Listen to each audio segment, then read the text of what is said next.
This is Betsy Jensen, and you are listening to Unstoppable Body and Mind, episode 71, Becoming More Mindful. In this podcast, we learn to upgrade our brain and understand the power of our thoughts, to heal and to create the results we want in our life. Become the person in control of your healing and make peace with your life. Become unstoppable, body and mind. Hello, my loves. Today, we're going to talk about how to become more mindful. I've had a theme going here the past few episodes about how our thoughts influence our pain. A couple episodes ago, we talked about the pain, fear, pain cycle and about how fear and things like catastrophizing increase the brain's production of pain. So not just pain that's coming from the body that you're feeling and interpreting in your brain, but signals coming from the brain that are felt in the body and felt as real pain. Becoming more mindful has shown to have an inverse effect on pain. So the more mindful someone is, predictively shows that they will have less pain. And if they are less mindful, they are more likely to catastrophize their pain, have their acute pain turn chronic, even have a slower recovery after surgery, and even more likely to have new acute pain show up. So overall, people who are more mindful have less pain. Here's a definition of mindfulness that I really liked. Mindfulness is the basic human ability to be fully present, aware of where we are and what we're doing, and not overly reactive or overwhelmed by what's going on around us. Basically, we stop living like everything's an emergency. A lot of research has been done around mindfulness and mindfulness meditation and the effects on the brain. I won't go into all of the details, but one area that is of primary interest when we're talking about chronic pain is the amygdala. The amygdala is the center where we process the fight or flight emotions. And this area is also where pain can be generated, where there are descending pain control systems. More activity in the amygdala means that you're more likely to be in a state of fight or flight or even have chronic pain. But what they found is people who are more mindful or who go through mindfulness training are able to lower the activity in the amygdala and stay more regulated.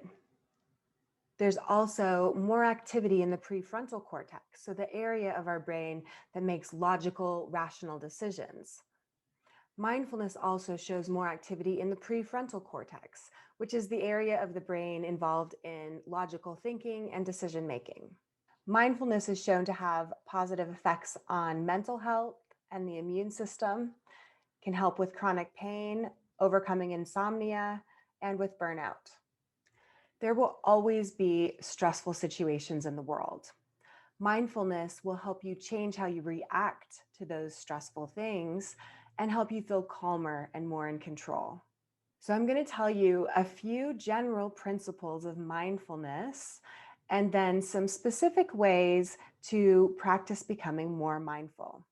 The first step in becoming more mindful is to become more aware, to become aware of your thoughts, of your feelings, and to become the observer of your mind. Become more aware of your inner and outer environment. And watch your thoughts and feelings without getting attached to them. The next step in becoming more mindful is to become more open. Try not to push away thoughts or emotions that you're noticing that are uncomfortable. Replace your fear with curiosity. Become so curious or fascinated about what's going on and how you're feeling. And especially if you have the tendency to want to stifle some of those reactions.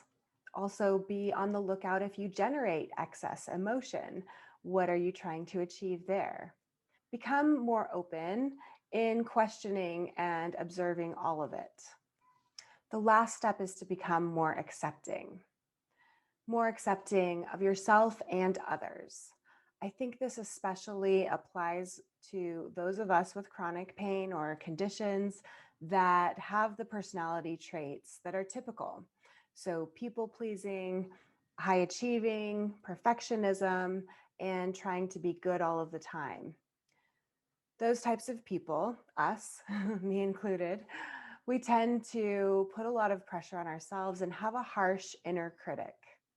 So, this is the area where you're more accepting of the thoughts of yourself that you don't like, the emotions of yourself that you don't like, anything that comes up that you are judging yourself about.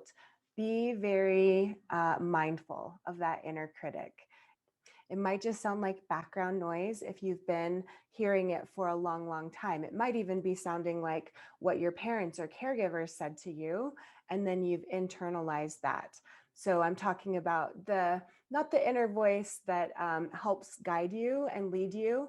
I'm talking about the inner critic that might say things like, "You're so stupid. I can't believe you did this again. This is just like you. You're never going to succeed.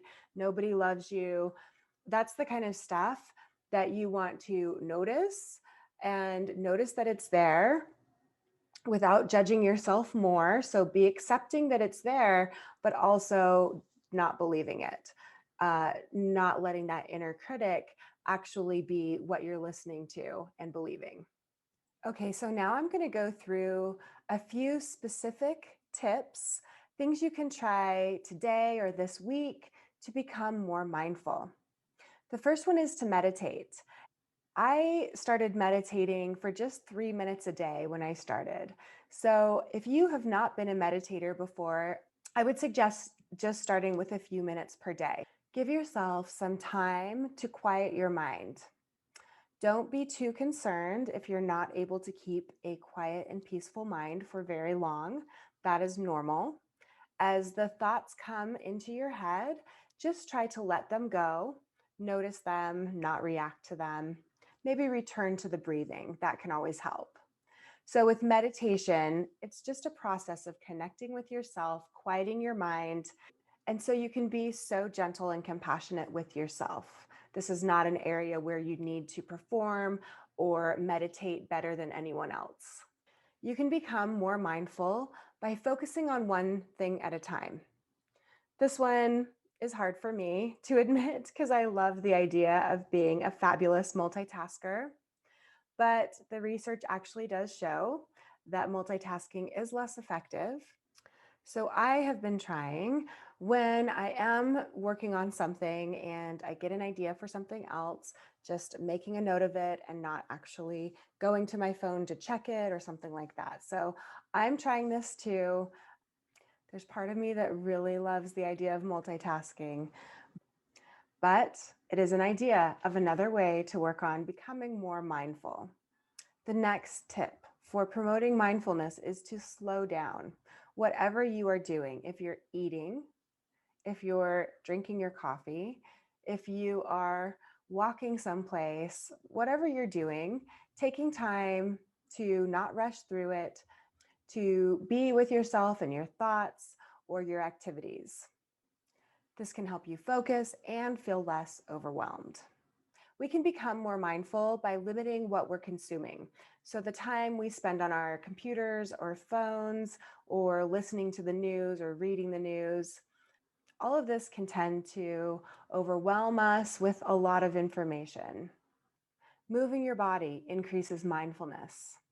So, whether it's going for a short walk, or doing yoga, or just doing some gentle stretches, anything where you're becoming aware of your body's sensations with movement helps develop mindfulness.